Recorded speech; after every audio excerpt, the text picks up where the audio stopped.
down to their level. Okay. So, and I want to spend some time later when we talk about correction. I want to practice this. If you look at the bottom of the page 1, the compliance routine. So I probably need 2 brave people to role play for us because I really believe I see that this works. Okay, this works in terms of helping a child to do what they need to do. But parents need to be able to do this correctly. So if you can do this correctly, most likely you can train your child to do what they need to do. All right, so I really want to, if I can give you one tool to go home with, this will be it. All right, the other things is more like concept, but this is a tool. Okay, so we're talking about connection. Connection is not just be their friend. That's not connection. Sometimes it can be a bad kind of connection. Okay, so do you know what's the difference between being their friend and being their parent?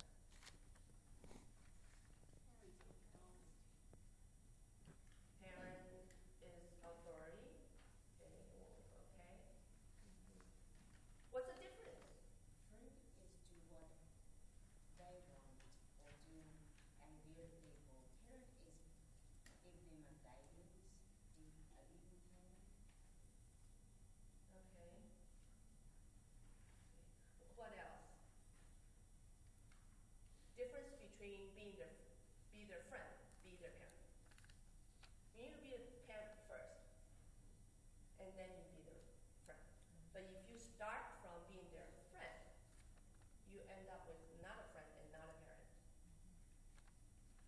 Okay, I saw a hand in the back. I think the biggest difference is parents disciplining the kids, not the parents. Not the other way around. Yeah, have you seen this reversal in some of your friends, relatives, children, where there's a role reversal where the child acts more like a parent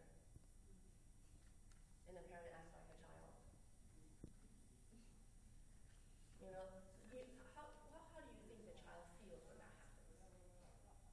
That I get to be the decision maker. I'm calling shots here, and they listen to me. How does that affect the child emotionally? Let me secure, have no control, have a parent who wants to control them. Yeah. No sense of security.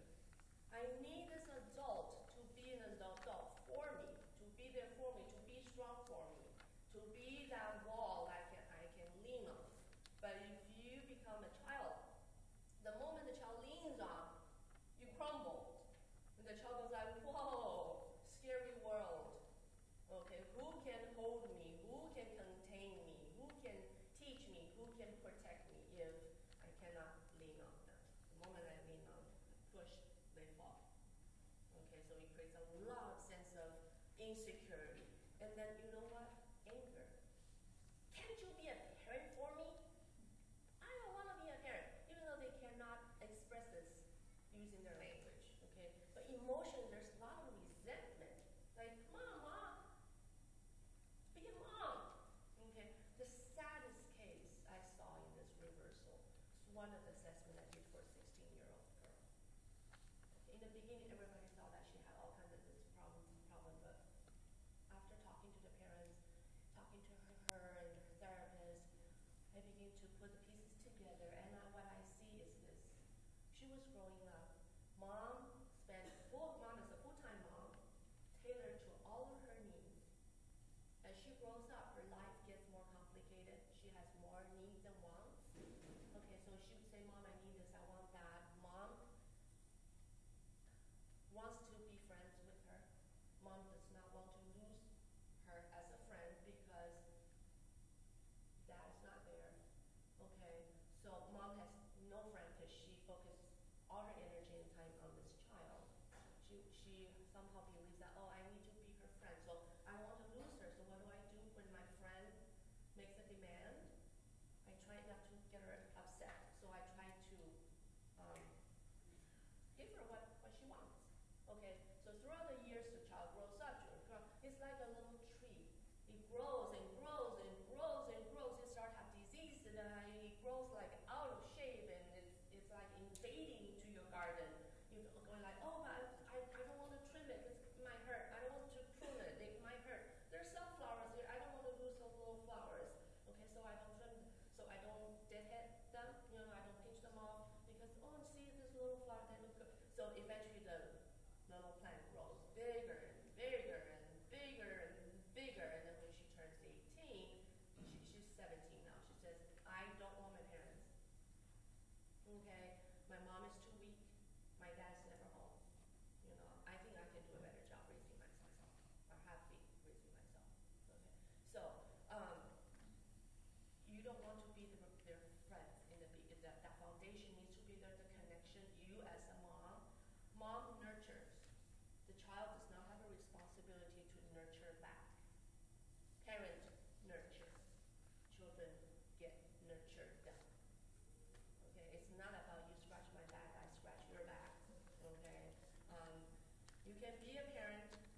when you, it's so hard being a parent.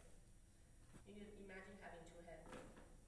One head is like, oh, we need to have fun, okay? We need to have fun. We're making connection. We're building relationship.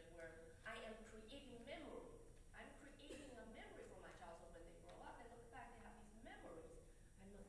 I'm building relationship. But the other head goes like, okay, I have a job to do here. There's a blueprint. Okay, what am I teaching my child? What am I saying? How should I respond to this question? How do I make this conversation going? Okay, how do I not kill this conversation? How do I draw my child out? How do I teach and correct and guide this? My child is a little, starting to show some defiance, and I feel like I'm losing. I don't know what to do. So it's almost like you have these two things. Okay, so that's the intentional part. You need to know what you're doing, and you need to make time to do what you want to do. And you also need to give your children positive. So this is what connection is about. Okay, so connection is not just be their friend. It also doesn't mean that you're always there. That becomes child-centered. Child-centered is not like this, right? Child-centered is more like these adults hovering over the child. They spend out of proportion energy and resource on this child. Okay, so doesn't mean that you need to be there 24/7. Whenever they say mommy, whenever they go mom, daddy, you go yes, honey. Okay, even during maybe when you're sleeping, mommy, mommy, or when you're talking to other people, they go mommy, mommy, listen to me. Don't some children do that? They want your attention so much so they interrupt. They feel that they have the right to just budge in and then demand your attention. That's not making connection. Okay, that's not having a boundary. Okay, and it's not about just being in the same room, just next to each other, watching TV side by side. Let's go shopping at Target, let's all go to the park. That's not necessarily making connection. That's just things that happen naturally in life. Okay, so connection is be able to have fun together. Okay. I used to have a parent in my room with a child. So part of my agenda as a therapist for that day is because this child is a high anxiety child. So he has a lot of, he can't concentrate in schoolwork because a lot of anxiety. So part of what we do is to help the child reduce anxiety. And one way to do that with a younger child is to play, just to play, help the child relax, right? So you need to be able to create an environment for the child to be able to just free play, just play. Okay. So what we did is that we were playing, I had socks. So we were playing socks 4. And I have those pillow pets. So the pillow pets are our shields, and the socks are our weapons. The little boy. We're just throwing socks. Oh, I'm sorry. Do I really need this? I do? Yeah, because she's Okay. doing All right, how about if you do this? yeah. Okay, so we were playing. We're having a good time. The whole time mom was observing, learning. So I said, okay, mom, it's your turn. Can you play? She said, I don't know how. I don't know how to play silly like that. With socks, throwing socks at each other and using the pillow pets to shield. I don't know how to do that. It's like, come on, mommy, you can do it. Mommy needs to learn how to play. Okay, so having fun together is really important depending on the age of your child, and depending on your interest, your lifestyle, what can you do, what time can you do it. But this needs to be part of your blueprint. Okay, so when do we, I need to make this a routine thing so my child does not need to misbehave to get my attention because the child knows that there will be time. There's a time for everything, right? Bible talks about that. There's time to do homework, there's time to be fun, there's time to do nothing. Okay, there's a time to be silly, there's time to be serious. Talking about class counts, so that's their general attitude. They don't know what else to do.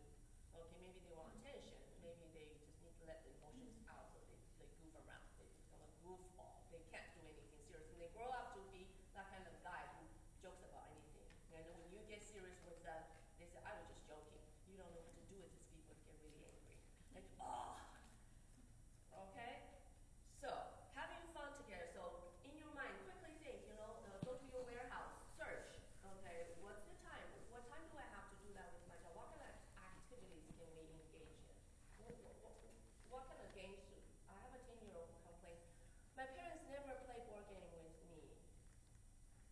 accomplished so much in therapy.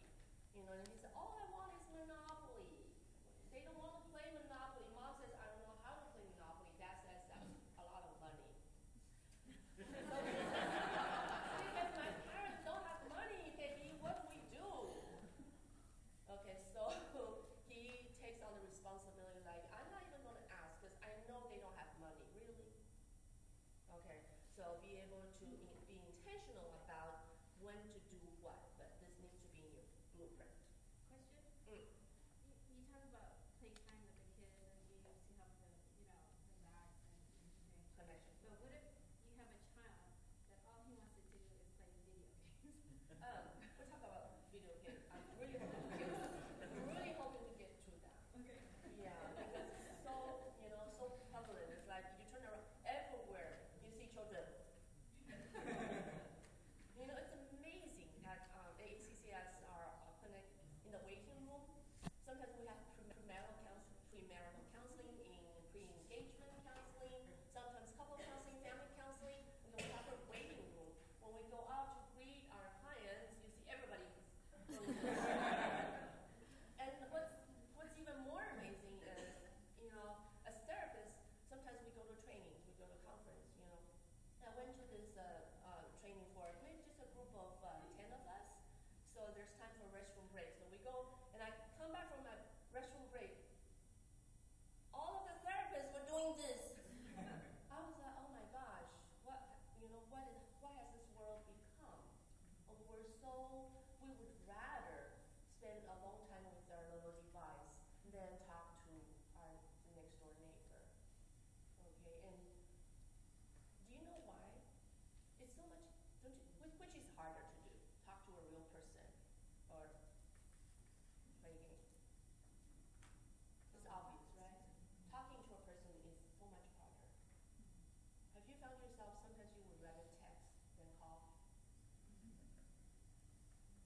Okay, text is easier, right? You just say what you want to say and then turn off. You leave. Okay, and then the person texts back. You look at it, you decide. You have total control. But when you call, you're at risk. Right? Okay, what to say is out of control. Okay, so we want to talk about that. Okay, so connection is being intentional, having a blueprint. Make time. Give your children positive attention. All this, we can spend like hours talking about how this is, what positive attention. Okay, but you need to be intentional. These are important if you want to have connection with your child. And this can take place even as young as a baby. You can build relationship. Make that connection. Gazing into your child's eyes. Okay, making that eye contact. Holding the child, looking at the child in the eye when you're feeding the child. God has such a great design. When mommy holds her babies, you just hold the baby comfortably. What do you think? How many inches do you think there is between mommy's eyes and the baby's face?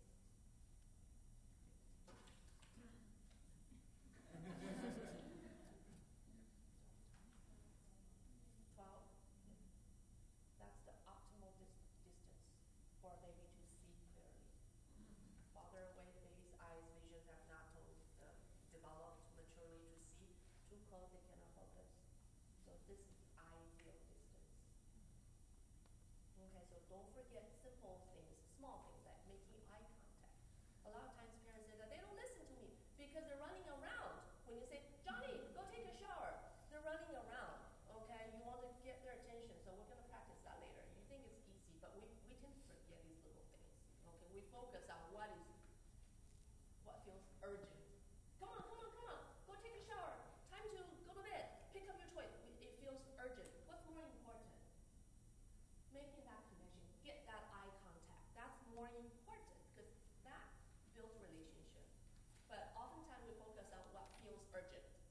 Oh my gosh, toys all over. Time, look at the time. Okay, you need to remember, okay, what is more important? I need to get that eye contact. And I need to have that connection. Okay, that's more important. So don't lose sight of the urgent, the important, what do I do? So it's constant juggling about making decisions, discernment, which is more important. This is not important. Drop it. Focus on But this is a skill. The more you practice, the better you're at it. So connection is good boundary. Good boundary in a way is, Townsend and Cloud has many books on boundaries, right? Have you read some of their books on boundary? There's a series of boundary books. Someone? Okay. John Townsend and Henry Cloud. These are two Christian psychologists. They have a series of books called Boundary.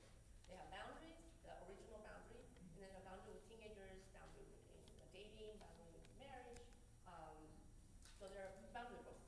Basically, the biblical idea of boundary is to be able to say no to what is evil and keep evil outside. Things that tear relationship apart.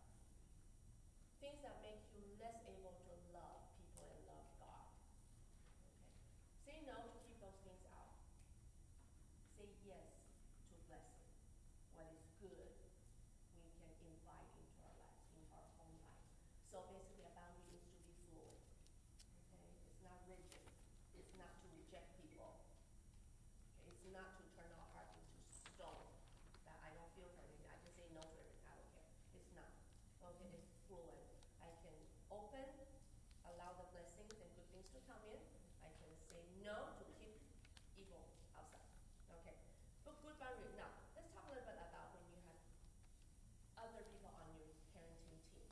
How do you make connection with your children, including being able to say no to the other influences? It depends on your child's age. Okay? Meaning the younger they are, the less ability they have to protect themselves.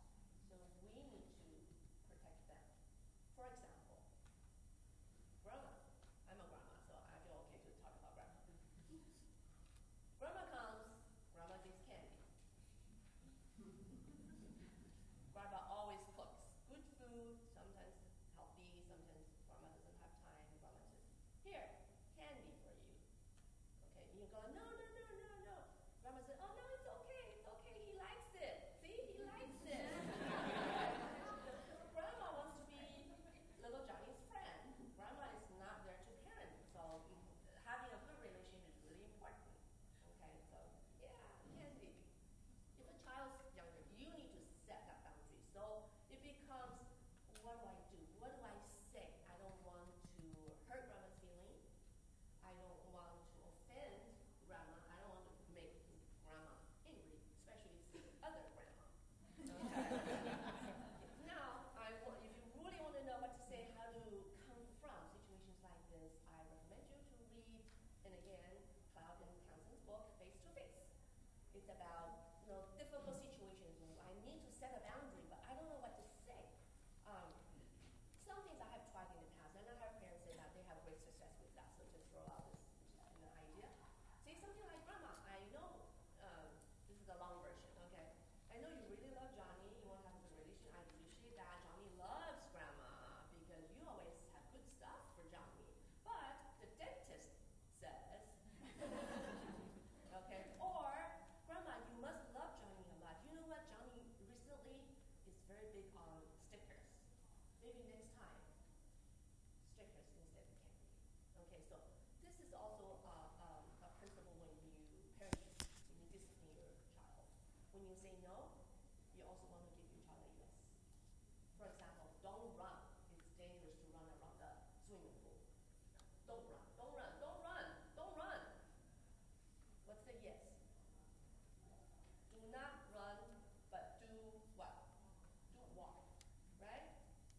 Okay, so you need to be prepared. When you say no, you need to say yes to something to replace that. Otherwise, what do you want me to do? For example, don't play the videos all day. Don't spend so much time on the video. Okay, so what else what do you want me to do, Mom? Just do something. What? Mom, you don't do anything. You just cook all day. You work all day. You don't do anything. What do you do? Just suggest something, some fun activities for me to do. I don't know how to do it. Okay? So when you say no, you want to say yes. Okay, now don't scream.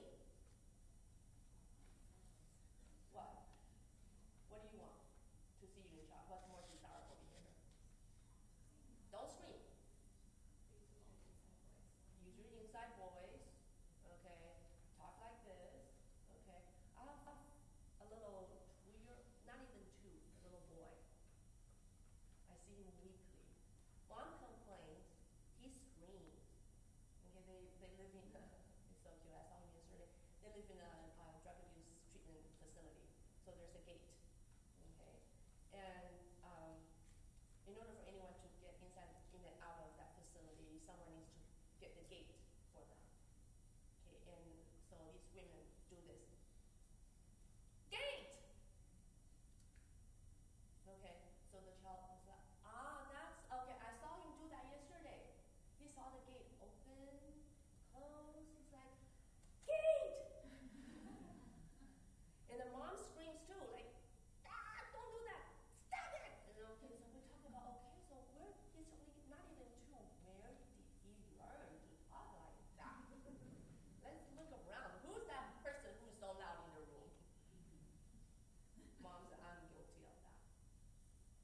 So mom started working on herself. But I have a lot of, my heart goes to this woman. She's trying so hard to raise 2 children, teenager, 2-year-old, and a baby, on her own in this facility. Trying so hard not to relapse. Okay. She started working on herself. Just one thing at a time.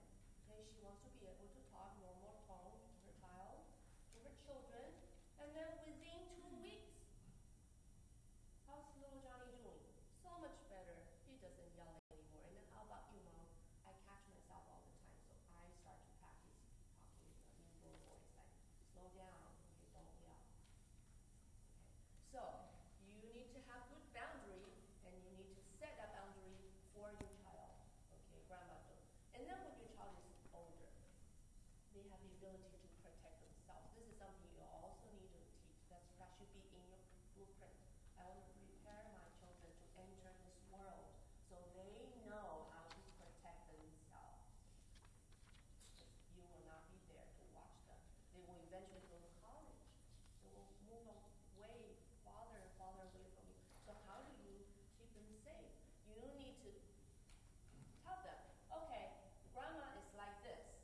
Okay, we're not bad mouthing, we're just stating the facts. It seems like grandma has a lot of this around her house. It seems like this always happens. This has become a problem for me. I just want to share this with you. Okay, now we're talking, okay, as the child is much older. I'd say maybe around 9 or 10. Okay, they start to be able to discern more language skills.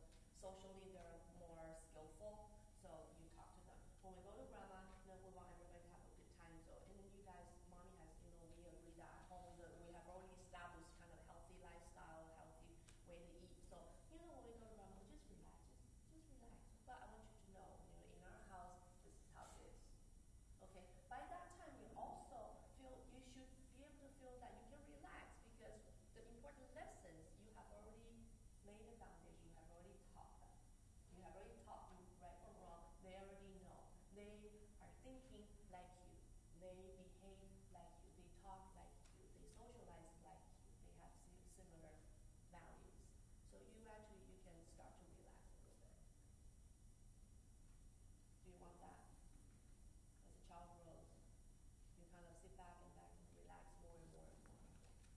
Okay, so if we see in your mind a pyramid or a triangle, your work should feel like this. Okay, so when the child is younger, you are really tired. You do a lot. You teach a lot. You protect a lot. You just make connection. You just physically, in every way, you have a lot of work.